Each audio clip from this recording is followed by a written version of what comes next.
Hello and welcome back to Supposedly Fun. My name is Greg. I am here today because the National Book Awards announced their shortlist for 2020, and I want to talk about the fiction shortlist. They actually don't call it a shortlist, they call them finalists, but because I am so into the language of saying shortlist and longlist, shortlist is probably the word that I'm going to keep using for this entire video, so please just go with me on it. Now, as with any book award or major award, there are, of course, surprises, and I think one of the biggest ones actually happened outside of fiction for me, even though I'm not really going to talk about that category.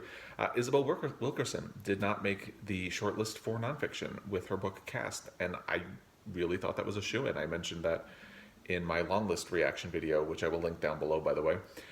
And I'm not going to talk about the category, but I really thought that seemed to be a solid contender for that, and I think maybe it's a result of previous success with her book The Warmth of Other Suns. I don't know, but that was a surprise. I also think it's surprising that neither Brit, Bennett nor Megha Majumdar made the list for fiction. I think I did not really think both of them would make it, but I thought one of them would, and it's interesting. A lot of people were speculating on the long list video that Randall Kenan would be a shoo-in for the shortlist because he died suddenly at only age 57, just 3 weeks before the long list was announced, which I did not actually know at the time of the announcement. And I had not been very interested in reading that book, but once people had commented that he died, I looked him up, and I found out some things about him that have actually made me a little more interested in giving his work a try. Basically, he was a black gay writer who wrote books that had magical realism set in the South, and that's pretty unique. So I don't know that I'm really interested in the book of his that had made the long list, which was called If I Had Two Wings. But yeah, a lot of people had speculated that he would make the shortlist, even if just because he had so recently died. But I guess it's not the case since he did not actually make the shortlist. Let's jump right in. So of the 5 finalists, we're going to go alphabetically by author. The first one is Leave the World Behind by Ruman Alaam. This is a book I was unfamiliar with when the long list was announced, but which immediately jumped out to me as something that would be interesting. In fact, I have a copy on the way. It is supposed to be delivered today because it just so happens that when Book of the Month announced their October picks, Leave the World Behind was one of them. And I had been thinking about it, so I snapped it up. And it's supposed to arrive today, but I didn't want to wait for the mail to arrive. So I'm filming it right now. Now, this book follows a couple, Amanda and Clay, who leave Brooklyn for a vacation at a Long Island Airbnb, and things get complicated when the homeowners show up following blackouts in New York City.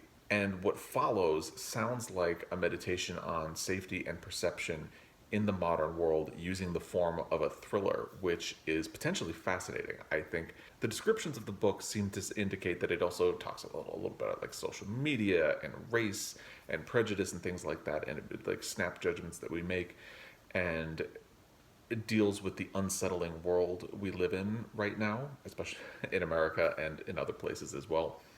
And I think that seems fascinating. I know the book is supposed to have some either violent or disturbing parts. I've been trying to avoid spoilers, but there are people who are a little bit leery of it because of that, and I think that may have turned some people off as well.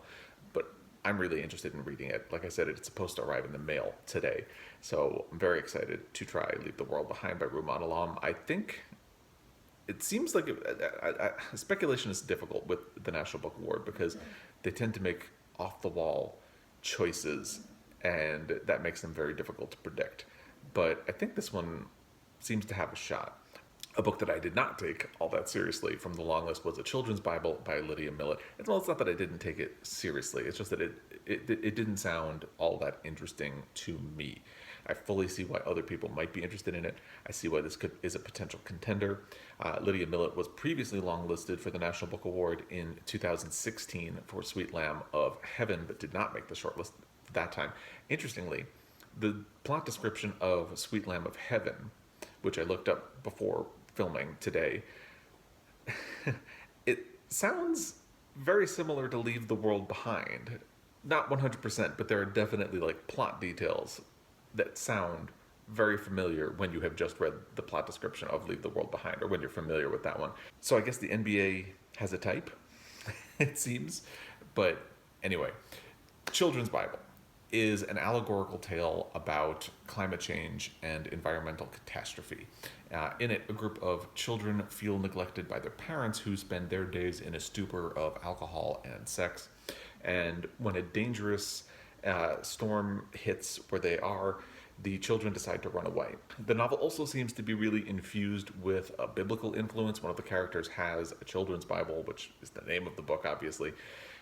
And from the plot description, it says that the events of the storm start to mimic things that happen in the Bible. And I feel like that's something that could be clever, but to me, it sounds a little bit trite in the plot description. For example, the person leading the group of children into danger is a girl named Eve. And maybe that's done cleverly, but just, I don't know.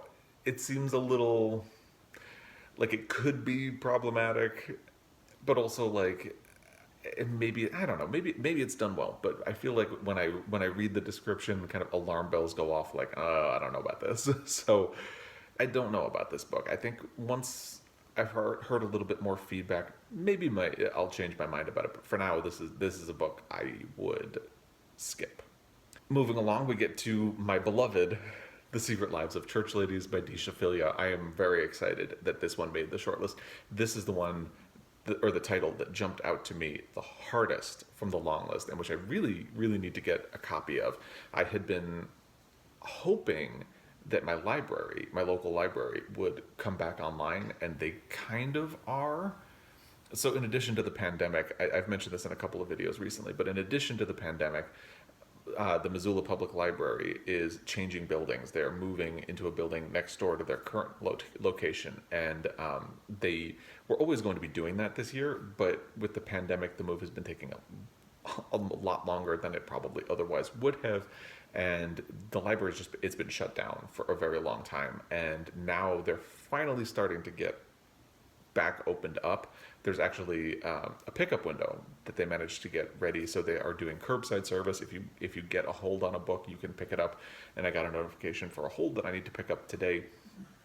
But they are also not acquiring new titles right now, so I had been hoping that my library would get back online, or that one of the library apps that I use would pick up this book, and none of them have. So I think I really just need to order The Secret Lives of Church Ladies, because this is something that it sounds like I'm really going to enjoy, and that I'm really excited to read, so it'd probably be good to have on my shelf anyway. Part of the reason that I was looking for a library instead of to make a purchase on it is that it's only 192 pages, but short books deserve love too, and I think ultimately where I'm landing on this is that it goes back to my stated belief that you should support the type of publishing that you want to see and the type of stories that you want to see. So even if something's 192 pages, if it sounds interesting to you, grab it, because publishers need to know things are going to sell and that there will be interesting things in order to keep producing stories like that. And this is the type of story that I think should be out in the world a little bit more. So anyway, that's a long way of saying I'm really interested in reading this book, and I should probably stop gushing about it and just tell you what it's about. So this is Philyaw's first work of fiction, and to me, it plays with the concept of religion in a much more interesting sounding way than a children's Bible. It's a short story collection about generations of Black women who are caught between their passions and the church's double standards, pushing the boundaries of thought around morality, Christianity, and the expectations of their community. I mean, doesn't that just sound fascinating? Don't you want to read that? I want to read that.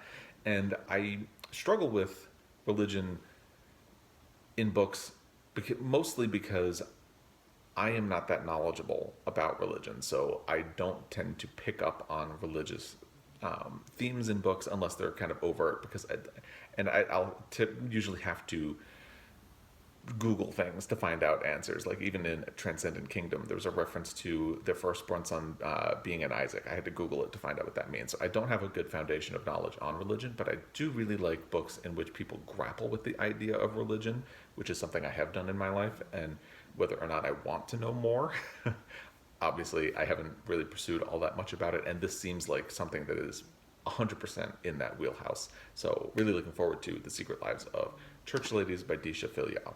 And then the next nominee is one that I have. And just for you guys, I went and picked up the dust jacket for it because I'm actually currently reading Shugibane by Douglas Stuart. And when I'm reading a hardcover book, I don't keep the dust jacket on it because I like to protect the dust jacket since that's what gets displayed on the bookshelf. But just for you guys, I put it back on. So I did not think that this book would be eligible for the National Book Awards, and I definitely did not think that it would make the shortlist. But I'm pleased that it did because I'm 50 pages in and I'm liking it so far. So basically, Douglas Stuart, I believe he lives in Brooklyn right now, but he was born and raised in Glasgow, just like Shugibane, the title character. And the book is set in Glasgow during the title character, Shugibane's coming of age during the Thatcher era as his family falls apart due to addiction and he grapples with his own sexuality. Again, all under the difficult conditions of the Thatcher era for the working class. And because it's so involved in all of those topics like Margaret Thatcher and Scotland, things that are not inherently American, I just didn't think this book would be a fit for the National Book Award. I guess I was wrong. So I think the potential weak spot for this is that this is potentially, not potentially, it probably is the most traditional book on the list. A lot of the other books seem like they are subversive or subverting some kind of an idea, and this is not really doing that. However, like I said, I'm 50 pages in and I'm really enjoying it so far. So I think it's just a good book, and I am glad that it made the shortlist. I don't know if at some point the fact that it is so UK centric in terms of plot, style, and everything, that will come back to haunt it, or if that will be something that the National Book Award overlooks. Like I said, the National Book Award is really difficult to predict, so who knows? We may have a winner here. But, and if they go by, it is nice that they are going with like a quality book. A lot of times it feels like a book award will try to stake its claim on something and not go with things that other book awards might go with. You saw the Booker Prize did not pick up on Hamnet completely, and Hamnet ended up winning the Women's Prize, and it's interesting. So that could potentially have been another reason that the National Book Awards would have wanted to stay away from Shugibane. But here it is, and I'm glad that the conversation about it is going to continue because I also love when queer stories get out into the mainstream, and this is definitely one that appears to be doing that. It is still on the shortlist for the Booker Prize as well, so we're going to have to see what happens with that. I believe the National Book Award and the Booker are going to be announced back to back, so if things go well for Douglas Stuart in both, he could have an amazing 2 days. So we'll just have to wait and see what happens with that. But in the meantime, obviously, I own a copy of Shugibane. I am currently reading it. This is something I'm doing as a buddy read with Amelia Reeds, who is a commenter, and I'm enjoying it so far. So I'm looking forward to getting more into it and seeing how this progresses, because I think this is a really interesting conversation happening within the National Book Awards for 2020. So we'll see what happens. And then the final shortlisted title, or finalist, because like I said, they use the word finalist, but I'm so used to saying shortlist at this point. But anyway, it doesn't really matter, but it's Interior Chinatown by Charles Yu. Yu was previously on the National Book Award, or the National Book Foundation's 5 Under 35 list. He was an honoree in, I believe, the year 2007, and I hadn't really thought about this, but I think it's smart to track 5 Under 35 honorees as potential future National Book Award nominees, because I think there was at least one other on the long list, and I did not look up who it was, if there was, but I know 5 Under 35 people have come up on the list in the past. It feels like, I don't want to say that Interior Chinatown was kind of grandfathered in because of that connection, but I do think there's potentially a sense of like the National Book Foundation wanting to say, look, I was right to plant my flag on that author early because look at this thing they've done now. So I feel like it's probably smart to keep an eye on those 5 under 35 honorees. Anyway, this is another allegorical novel, but this one uses the idea of Hollywood, and especially Hollywood cliches and tropes, to explore the Asian American identity. A lot of the books on this list feel potentially subversive, as I mentioned, but this is the one that looks like it approaches through satire or comedy, which kind of sets it apart. And maybe it's good to have that stamp of individuality. Maybe the fact that it's the only one makes it a little bit of an oddball and they'll go with one of the others. Who knows? Again, the National Book Award is really difficult to predict. This one did get a mixed response on my long list reaction, but I would be curious to give it a shot, most likely on audio at some point, so I'll probably seek it out that way. But I think it sounds like an interesting book. It sounds like an interesting approach to the concept of race and identity and prejudice and discrimination in America. I feel like we're reaching a tipping point on recognizing Asian American identity and discrimination in this country, because I think so much of the time when we talk about diversity, you immediately think of Black people or African Americans, and you have a lot of the Asian American community here in the United States who deserve a lot of recognition as well. So it's nice to see a book that deals with that topic here on the shortlist for the National Book Awards. So those are the finalists. And like I said, it is so hard to predict what the National Book Award is going to do. So I don't even really know where to begin in terms of a prediction. Personally, even though I have not read it yet, I would love to see The Secret Lives of Church Ladies pull off a victory here. It very well could. I think it's probably more likely to be possibly a children's Bible, but I think Leave the World Behind has a really good shot. It's going to be interesting to see what they do with Shugibane.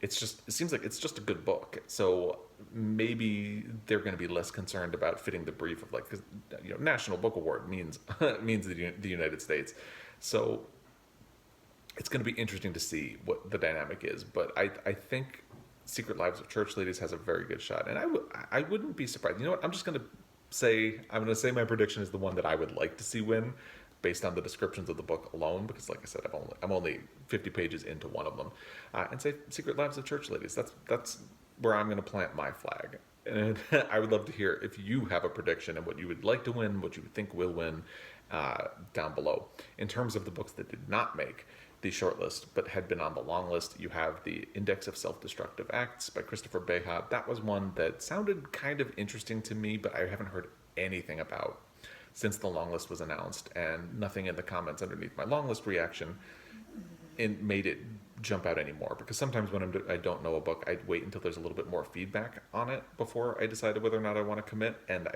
that was where I was at with that. That was a little bit the case with Leave the World Behind, but I was more interested in that one than I was in the Index of Self-Destructive Acts. So right now, I'm not really surprised it didn't make the short list. And like I said, I just haven't gotten much of any feedback on it. It seems to not really much exist in the world of conversation around books, which is not a bad thing. A lot of books that are genuinely good don't get a lot of press, so it could be wonderful. But anyway, at the end of the day, it did not make the short list. And then there was The Vanishing Half by Bennett. This is one of the two that I'm surprised did not make the list, because it seems very much in line with a lot of what the National Book Award has been interested in over the last few years. But again, you really can't predict the National Book Award, and that is a perfect example of why. Because when you think you start to notice a pattern, they take a turn and go in a different direction. And I really thought A Burning or The Vanishing Half really had a good shot. I think The Vanishing Half is the one if you told me that only one of them was going to make it, I probably would have said The Vanishing Half. But here we are, and you could make an argument that The Vanishing Half has been doing well. It's been talked about a lot, so maybe it doesn't need the push of publicity that the National Book Award is going to give it. But I'm surprised it did not make it. And then there was If I Had Two Wings. That's the Randall Kenan book that the description did not sound very interesting to me, but like I said, I learned more about him when people pointed out to me that he had recently died. after my long list reaction video, and he sounds like an interesting writer. So maybe not that book in particular. I may look at some of his other books. I don't know how many other books he has or what they're about, but he's somebody I will think about reading. And then there was A Burning by Megha Majumdar. Again, that was something that I thought had a really good shot at making the list. I guess you could see similarities between what A Burning is doing and what Leave the World Behind is doing, because A Burning deals with a little bit social media and terrorism and things like that. So you could see that they're not doing the same thing exactly, but maybe they're in the same ballpark, and they went with Leave the World Behind. I don't know. But yeah, either way, A Burning did not make it onto the shortlist. And then the final book that did not make the shortlist is The Great Offshore Grounds by Vanessa Veselka. This is, to be honest with you, I remember being kind of intrigued, but I don't think anybody said anything about it in the comments under the long list reaction video, and I haven't heard anything about it in the media since. So kind of similar to the Index of Self-Destructive Acts, it seems to have just kind of vanished from my radar. So it's interesting, but I guess maybe that makes it not so surprising that it did not make the shortlist. So, of the 5 books that didn't, is there something you would have liked to see make it? Do you think this is a really solid, interesting shortlist? I think it is. Like I said, the only one that I'm not really sure about is A Children's Bible by Lydia Millet, and I see why that could be a good book for other people to read. It's just not something that immediately grabs my interest. So, do with that information what you will. But I think this is a good list, and I think it's interesting. I don't know what's gonna win, which is always kind of fun and interesting. So if you have thoughts about what will win, what should win, what you would have liked to see on the list, you know what to do. The comment section is down below. And as always, I really appreciate your time, especially if you have followed along as I talk about book awards. And as always, I will be back. Until next time, happy reading.